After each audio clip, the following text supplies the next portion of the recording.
Hi, this is Mr. Single, and today we're going to talk about naming binary compounds and the swap and drop method. So, to start with, we're going to look at our two elements here. We have calcium and nitrogen. I'm going to go ahead and find their charges on the periodic table, and we'll see that calcium has a 2 plus and nitrogen has a 3 minus. To do a swap and drop, what we're going to do is basically swap them across and drop them down.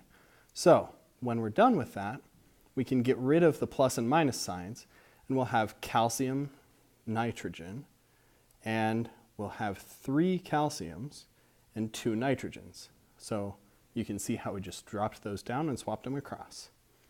Now, there's a trick to this though.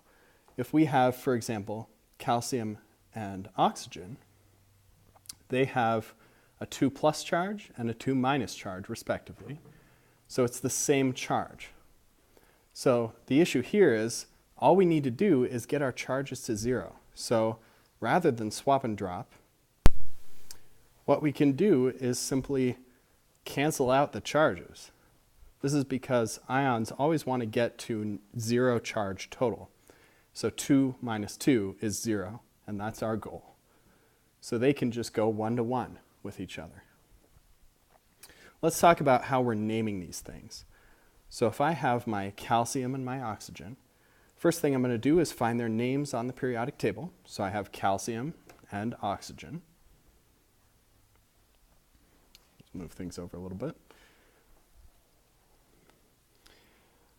The rule is, for these binary compounds, we need to cut off the ending and replace it with IDE.